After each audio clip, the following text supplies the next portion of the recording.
Assalamualaikum warahmatullahi wabarakatuh. Perkenalkan, nama saya Iga Kristiasi, NPM 2021005 dari Prodi Pendidikan Bahasa dan Sastra Indonesia, Fakultas Keguruan dan Ilmu Pendidikan. Di sini saya akan menceritakan sebuah cerita rakyat dari Oku Timur.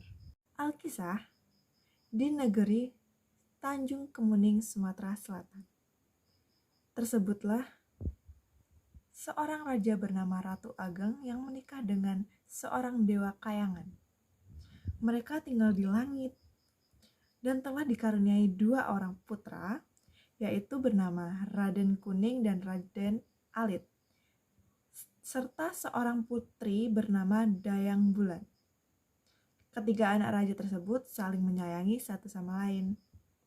Raden Kuning dan Raden Alit adalah seorang yang sakti mandraguna. Sejak kecil hingga dewasa mereka berguru berbagai macam ilmu kesaktian kepada nenek Dewi Langit.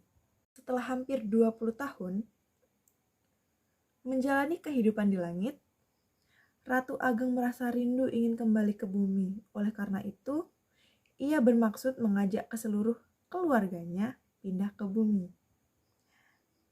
Wahai permaisuri dan anak-anakku, entah kenapa tiba-tiba ayah merasa rindu pada tanah kelahiran ayah. Ayah ingin sekali kembali ke bumi dan hidup di sana. Apakah kalian merasa keberatan jika ayah mengajak kalian turut serta ke bumi? Tanya Ratu Ageng. Tentu tidak, ayah. Aku akan ikut bersama ayah ke bumi. Bukankah kami semua anak-anak ayah belum pernah melihat tempat kelahiran ayah? Kata Raden Alit. Benar, ayah. Kami juga ikut, sahut Raden Kuning dan Dayang Bulan serentak. Ratu Ageng tersenyum gembira mendengar jawaban putra-putrinya. Ia sangat memahami perasaan mereka karena ketiga anaknya tersebut dilahirkan di langit, sehingga sejak kecil mereka tidak mengetahui tentang kehidupan di bumi. Baiklah kalau begitu, besok pagi-pagi sekali kita berangkat ke bumi, ujar Ratu Ageng. Keesokan harinya, berangkatlah Ratu Ageng bersama keluarganya serta sejumlah pengawalnya ke bumi. Di bumi mereka membangun sebuah istana yang tidak begitu megah sebagai tempat tinggal mereka. Ratu Ageng serta keluarga dan para pengikutnya hidup layaknya manusia bumi pada umumnya.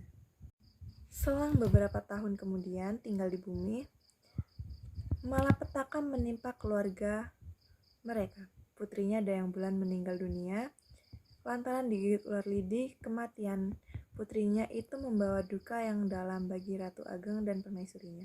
Namun Raden Kuning dan Raden Alit tidak dapat menerima kematian saudara perempuan mereka itu. Mereka yakin bahwa Dayang Bulan belum saatnya meninggal. Oleh karena itu, keduanya memohon izin kepada sang ayanda untuk pergi mencari Dayang Bulan. Ampun ayah, kami yakin Dayang Bulan belum meninggal. Ayah, izinkan Ananda dan Raden Kuning untuk pergi mencarinya, pinta Raden Alit.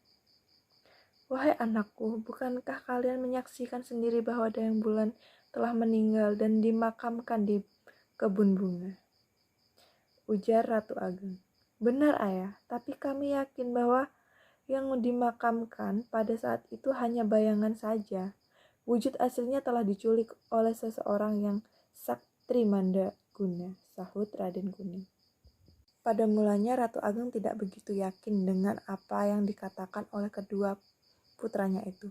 Namun karena Raden Kuning dan Raden Alit terus mendesaknya, akhirnya Ratu Ageng mengizinkan mereka untuk mencari Dayang Bulan.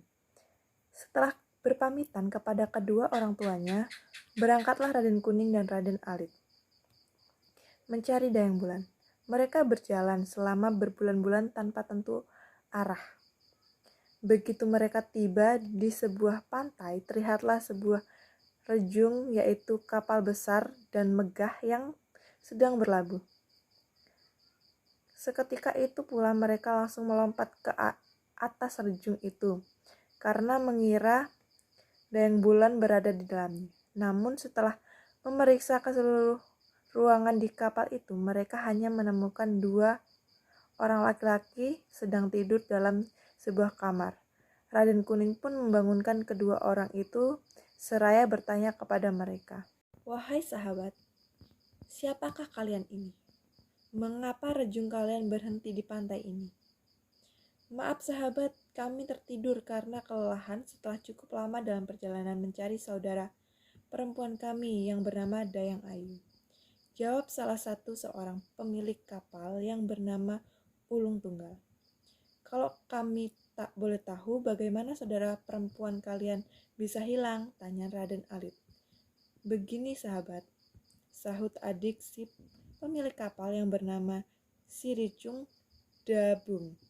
"Saudara perempuan kami telah meninggal karena digigit ular lidi. Namun kami yakin bahwa dia sebenarnya tidak meninggal. Ia diculik oleh putra raja negeri Selak Alam yang bernama Malim Putih." "Wahai sahabat, bagaimana kamu bisa tahu kalau putra raja itu yang menculik saudara perempuan kalian?" tanya Raden Kuning penasaran. Rupanya Serincung Dabung adalah seorang ahli nujum. Raden Kuning dan Raden Alit pun meminta bantuan kepadanya untuk mencari tahu keberadaan Dayang Bulan. Setelah Serincung Dabung melakukan nujum, akhirnya diketahui bahwa Dayang Bulan juga diculik oleh putra raja negeri Saleh Alam yang bernama Malim Hitam. Keempat orang tersebut ternyata memiliki tujuan yang sama, yaitu mencari saudara perempuan mereka yang diculik oleh kedua putra raja negeri Saleh Alam. Namun, mereka Serincuk Dabung tidak dapat menerawang letak negeri Saleh. Akhirnya mereka pun berpencar. Si Ulun Tunggal berjalan di atas kayangan, Raden Kuning terbang di angkasa bagai burung, dan Serincuk Dabung berjalan di dalam air. Sementara itu, Raden Alit bertemu dengan seorang nenek yang berpakaian sangat rapi. "Nenek hendak pergi kemana?" tanya Raden Alit. "Nenek hendak pergi ke pesta pernikahan cucuku," jawab nenek itu. "Siapa yang akan menikah, Nek?" tanya Raden Alit ingin tahu. "Putra Raja negeri Saleh Alam, Malim Hitam dan Malim Putih," jawab nenek itu. "Maaf, Nek, kalau boleh saya tahu mereka menikah dengan siapa?" "Malim Hitam akan menikah dengan Dayang Bulan, sedangkan Malim Putih akan menikah dengan Dayang Ayu," jawab nenek itu. Mendengar jawaban nenek itu, Raden Alit pun semakin yakin bahwa Dayang Bulan dan Dayang Ayu masih hidup. Maka dengan kesaktiannya, Raden Alit menyamar menjadi budak badan, yaitu merubah bentuk wajahnya. Setelah itu berangkatlah ia ke negeri Saleh Alam. Setibanya di negeri itu, Raden Alit bertemu dengan Raja Jin dan menceritakan maksud kedatangan ke negeri itu. Raja Jin itu sangat baik hati dan mempunyai seorang putri yang cantik jelita yang bernama Salipuk Jantung Pandan. Raden Alit pun langsung jatuh hati kepadanya. Pada saat pandangan pertama, dalam waktu singkat mereka langsung menjalin hubungan kasih dan berjanji akan menikah. Dengan hubungan itu, Raden Alit pun semakin dekat dengan keluarga Raja Jin. Raden Alit kemudian meminta pertolongan kepada Raja Jin untuk membebaskan Dayang Bulan dan Dayang Ayu.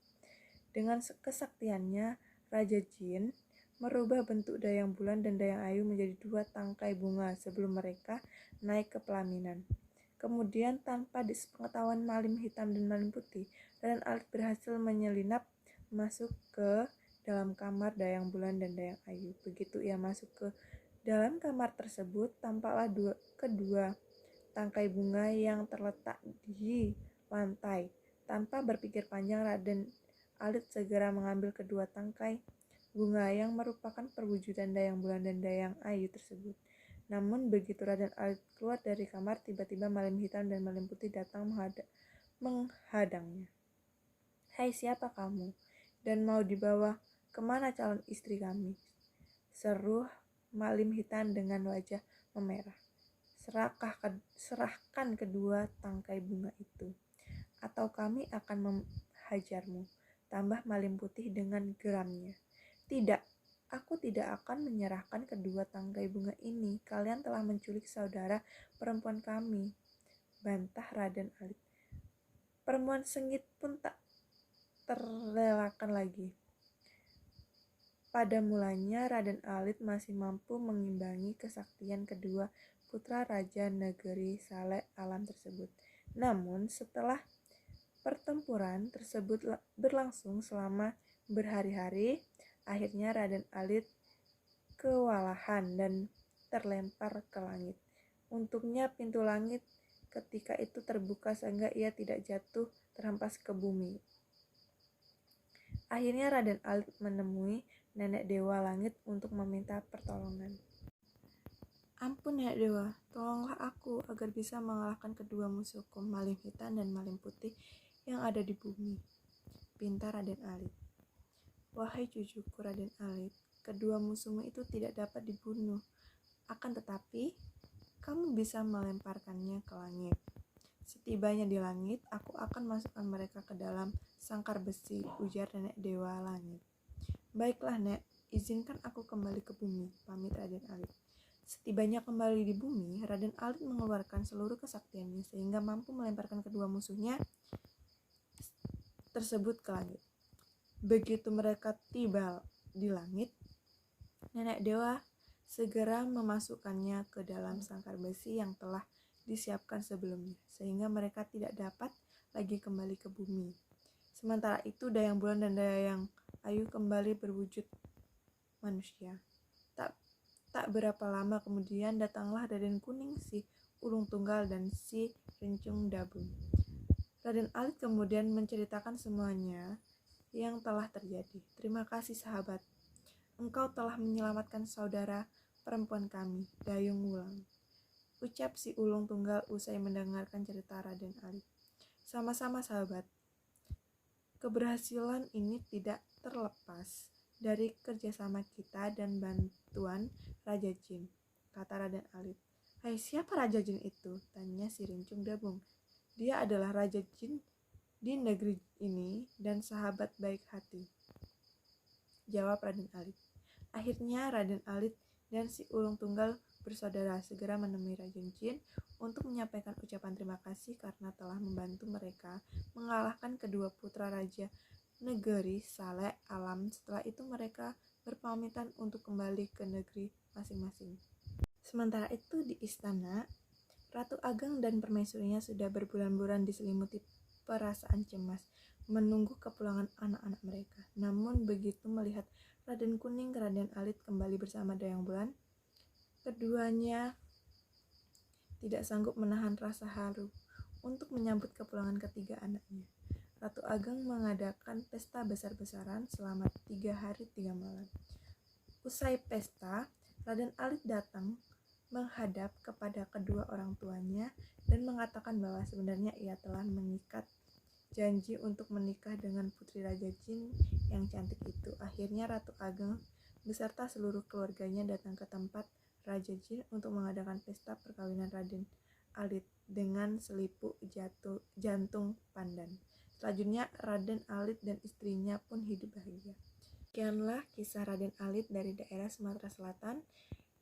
Sedikitnya ada 3 pelajaran yang dapat dipetik dari cerita tersebut, yaitu pertama, sesama saudara harus saling menyayangi, seperti yang ditujukan oleh sikap dan perilaku Raden Alit dan Raden Kuning. Kedua, dengan kerjasama yang baik, maka kejahatan dapat ditumpas dengan mudah. Dan ketiga, orang yang berbuat jahat akan menanggung sendiri akibatnya. Seperti Malim Hitam dan Malim Putih yang mendapat hukuman dari Nenek Dewa karena mereka telah menculik Dayang Bulan dan Dayang Ayu. Sekian cerita rakyat yang dapat saya sampaikan. Wassalamualaikum warahmatullahi wabarakatuh. Dah.